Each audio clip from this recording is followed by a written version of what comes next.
इससे पहले की रिपोर्ट में हमने आपको दी थी अपडेट कि कैसे कृष्ण के लिए खीर का सामग्री जुटाने के लिए राधा रानी घने जंगलों में जाती हैं, जहां पर उनकी मुलाकात गौ माता से होती है और वो गौ माता से हाथ जोड़कर कहती हैं, मेरा कृष्ण भूखा है और आप कृष्ण को अधिक प्रिय हैं। क्या आप अपने प्रिय के लिए थोड़ा सा दूध भेंट कर सकती हैं? राधा रानी की बात सुनकर गौ माता सर हिला देती हैं और राधा रानी भी उनके थन से अच्छे से दूध निकालकर अपना पूरा मटका भर लेती हैं। फिर राधा रानी ढूंढती हैं कि अब चावल कहाँ से लें, और वहाँ पर वो देखती हैं कि सामने कृष्ण की कृपा से वहाँ पर धान से भरा खेत लहराता होता है और वहाँ से राधा रानी कुछ धान चुनकर उसमें से चावल फटक कर निकालती हैं, उन्हें साफ करती हैं और सारी सामग्री जुटाकर वो बाहर आ जाती हैं। वहाँ पर आप देखेंगे कि कृष्ण को जैसे ही ये सारी दृश्य अपने सामने नजर आएंगे, उन्हें अपना वो पुराना याद आएगा वक्त जब कृष्ण ने राधा रानी के लिए भी यही सब किया था और कैसे उनके लिए बड़े ही चाव से, बड़े ही प्रेम से खीर बनाई थी। वहाँ दूसरी तरफ आप देखेंगे कि कृष्ण कहेंगे कि चलो राधा को तो उसकी सारी सामग्री मिल गई, अब जरा देखते हैं भीम और घटोत्कच के बीच का द्वंद्व कैसा चल रहा है। वहाँ आप देखेंगे कि भीम को घटोत्कच से लड़ते लड़ते इस बात का आभास हो जाएगा कि वो भले ही बहुत ज़्यादा बलशाली है, लेकिन सामने खड़ा राक्षस जिसका नाम घटोत्कच है वो वाकई में भीम से ज़्यादा बलशाली है और यहाँ पर भीम की हार होते हुए दिखाई देगी और भीम वहाँ से भागने का प्लान बनाएंगे, क्योंकि जीत तो उनके निश्चित हो नहीं सकती और इंद्रप्रस्थ समय पर पहुँचने के लिए वो युद्ध आरंभ नहीं कर सकते।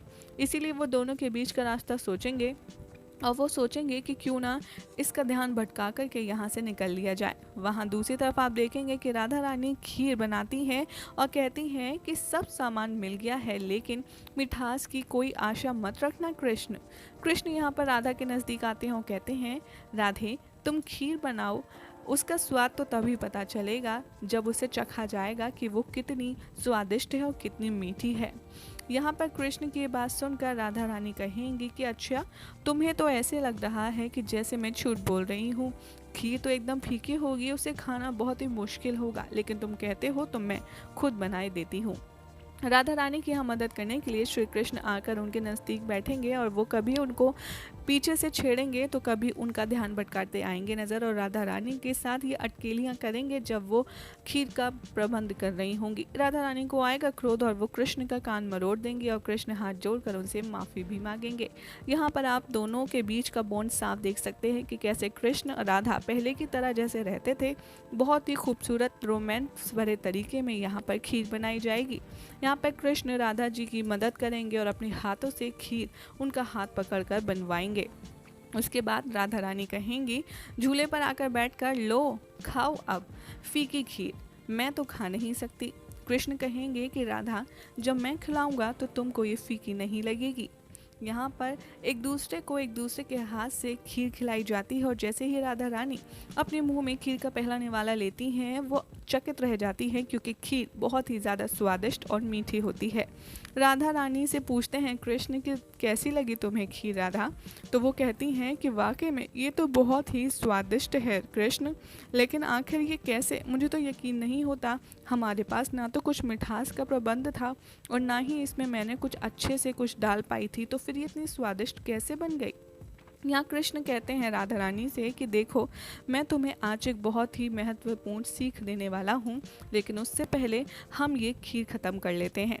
यहाँ पर राधा रानी एक दूसरे को बहुत ही प्रेम पूर्वक खीर खिलाते आएंगे नज़र और पीछे आपको बैकग्राउंड म्यूज़िक में तुम प्रेम हो प्रीत हो का टाइटल ट्रैक भी नज़र आने वाला है, जो बहुत ही खूबसूरत सा माहौल बना देगा। वहाँ पर आप देखेंगे कि खीर ख़त्म हो जाने के बाद श्री कृष्ण राधा रानी से ये कहते आएंगे नजर कि देखो राधा, सामग्री इतने मायने नहीं रखती है किसी भी चीज़ में, अगर तुम चाहो तो उसे बनाना और कितने प्रेम से तुम वो चीज़ बना रहे हो, सारी मंशा उसी पर टिकी होती है। साथ ही कृष्ण राधा रानी से कहते आते हैं नजर कि राधा, स्वाद सामग्री का नहीं होता, स्वाद तो होता है प्रेम का। कृष्ण की ये बात सुनकर राधा रानी की आंखों में अश्रु आ जाते हैं और वो कहती हैं, इतनी गहरी बात तुमने कितनी आसानी से कह दी कृष्ण। राधा को अपने हाथ से खीर खिलाते जाते हैं कृष्ण और पीछे से रोमांटिक सॉन्ग आपको सुनाई देगा। वहाँ पर आप देखेंगे कि अब जाकर शक्ति आई है ऐसा कृष्ण कहेंगे और कहेंगे कि वाकई में तुमने बहुत ही स्वादिष्ट खीर बनाई थी। दूसरी तरफ आप देखेंगे कि श्री राधा रानी काफ़ी ज़्यादा विचलित होंगी ये बात सुनकर कि आखिर हम कब तक इस जंगल में ऐसे ही बैठे रहेंगे।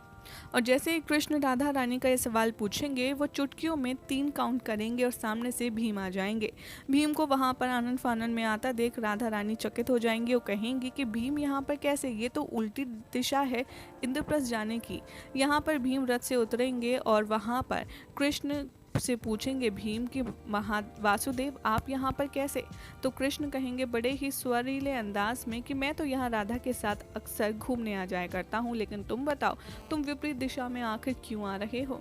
यहाँ पर भीम बताएंगे घटोत्कच के बारे में और राधा रानी को हो जाएगी टेंशन। यहाँ पर भीम कहेंगे कृष्ण से कि आप मेरे साथ चलकर मुझे उस दानव से निजात दिलवा सकते हैं और आपके संरक्षण के बिना मैं उससे नहीं जीत सकता। जैसे ये सब बात हो रही होगी कृष्ण को राधा बुलाएंगे रथ पर चढ़कर कि चलो कृष्ण हमें भीम की मदद करनी है। कृष्ण वहां से जाने का नाम नहीं लेंगे और सामने पड़ी कीचड़ में वो जान करके अपनी पैर को खराब कर लेंगे। फिर श्री कृष्ण कहते हैं आएंगे नजर कि देखो मेरी तो पादुकाएं खराब हो गई, अब भला मैं कैसे आ सकता हूँ। राधा को आएगा गुस्सा, वो कृष्ण पर रथ में बैठकर चिल्लाती आएंगी नजर कि तुमने जानबूझकर अपनी पादुका कीचड़ में डागाई है ताकि तुम आ ना सको, बट कृष्ण ऐसा नहीं हो सकता, तुम्हें आना होगा। इसी बीच में घटोत्कच वहाँ आ जाता है और वो कहता है कि मैं अगर तुम दोनों ने इस मनुष्य को मेरे हवाले नहीं किया तो मैं तुम दोनों को खा जाऊंगा। जैसे ही राधा रानी कृष्ण को खाने की बात सुनती हैं वो रथ से उतर कर आती हैं और कहती हैं कि अगर तुम्हें दानव किसी को कुछ करना है तो कृष्ण को खाने से पहले तुम्हें मुझे खाना होगा, वरना तुम्हारे लिए बहुत बुरा होगा। ये बात देखकर कृष्ण काफ़ी ज़्यादा हैरान रह जाते हैं और उसके बाद क्या होगा ये आपको बताएंगे अपनी अगली रिपोर्ट में।